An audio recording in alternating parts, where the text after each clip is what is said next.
Hola, yo soy Steven Rodríguez Carrillo, estudioso de la Universidad Nacional Abierta a Distancia, de la asignatura Teoría Sociológica Contemporánea y la carrera de Sociología. Bueno, a modo de conclusión, pues vamos a decir varias cositas que se pudieron encontrar en las lecturas propuestas sobre las teorías sociológicas contemporáneas, recordando que estas pues ya buscan una correlación, cosa que digamos la teoría sociológica clásica no, sino esta ya busca una correlación, no tanto una crítica, sino esa correlación para poder expresarse en el sujeto, ¿sí? Tenemos teorías estructuralistas, vamos a tener también de otra parte teoría de sujeto y poder, vamos a tener diferentes teorías que van a surgir a partir de estas como las del lenguaje, entonces vamos a tener en lo que se enfocó esto que fue el postestructuralismo, esta unidad, es que digamos cuando pensemos en esto debemos saber que el sujeto es parte de esa transformación del poder, es decir, el sujeto y el poder se transforman, el poder hace una transformación del sujeto, ¿sí? Hace una transformación del sujeto en lo que nosotros podemos entender que el sujeto se divide en prácticas divisorias. ¿Qué quiere decir eso? Tenemos entonces nosotros que el sujeto se divide en el interior de otros, ¿sí? Entonces es esa correlación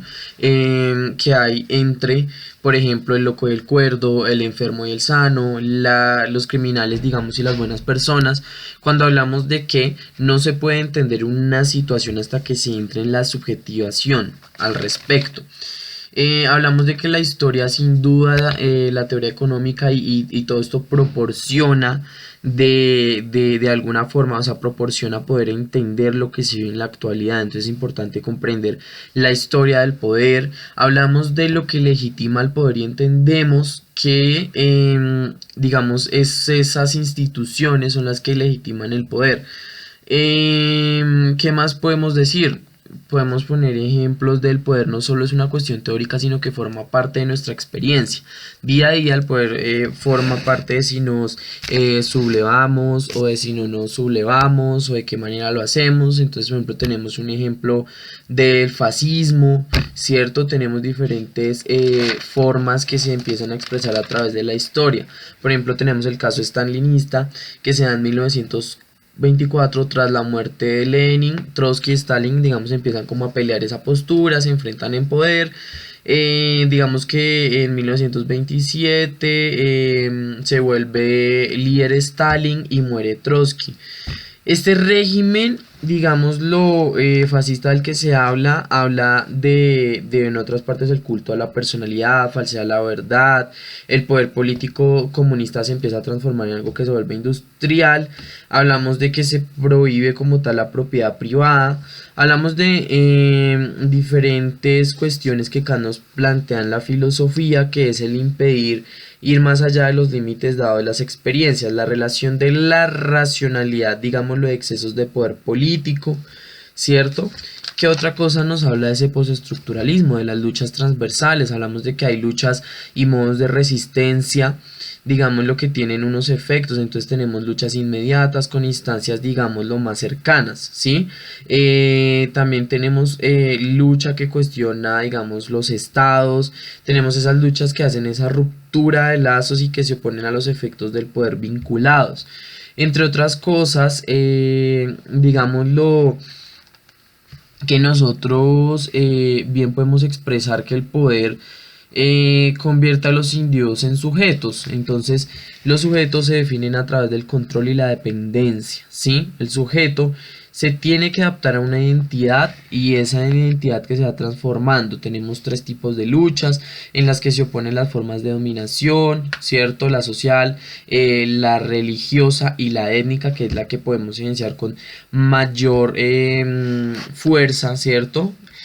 Tenemos las que los combaten, vamos a tener combates de todo aquello, digamos que los individuos ayuda, tenemos el ejemplo de las luchas de sujeción, ¿cierto? Entonces tenemos en sí, digamos lo que esas luchas se mueven en torno a la cuestión de quiénes somos, ¿sí? Y empiezan a dar una asignación. Recordemos que ya, pues en el, digamos lo que ya hacia el siglo XIX se da una lucha contra la explotación que alcanza el primer plano, ¿sí? En las formas de dominación tenemos los movimientos en el siglo XV y XVI con reformas, tipos de poder en la Edad Media. Entonces tenemos que todo esto se viene presentando a través de la historia. Entonces, por ejemplo, tenemos la religión. La religión tiene una salvación individual, de plan soberano. Tenemos cómo se ejerce el poder, su origen, naturaleza, básica, manifestaciones que se expresan en el siglo XVIII.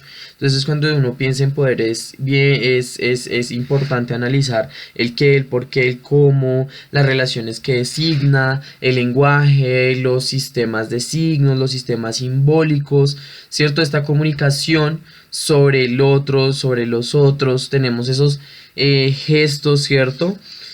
Los efectos técnicos, hablamos un poquito de la libertad, de las relaciones de poder con diferencia jurídica, tradicional, de estatus, de instrumentos, ¿cierto? El sujeto y el poder pues ya lo mencionamos, tenemos las tecnologías que según Foucault se dan en producción, en signos, en poder y las tecnologías del yo. Entonces miremos nosotros que es bien importante analizar la forma en que se relaciona el sujeto con el poder y que se hace una transformación del sujeto a través de todas estas variables donde o nos sublevamos o no nos sublevamos, pero casi siempre estamos expuestos a esto y a que se presenten siempre estas formas de resistencia que pueden ser bien aceptadas o no, pero que tienen unas estrategias que se vienen y se vuelven y se presentan a través de la historia y se siguen repitiendo sin duda alguna, pues de diferentes formas, ¿no? Revoluciones, protestas, cosas, ya luego se forma la democracia, pero entonces entendemos que siempre la persona que está al lado del poder o estas personas buscan esa adquisición y ese mantenimiento.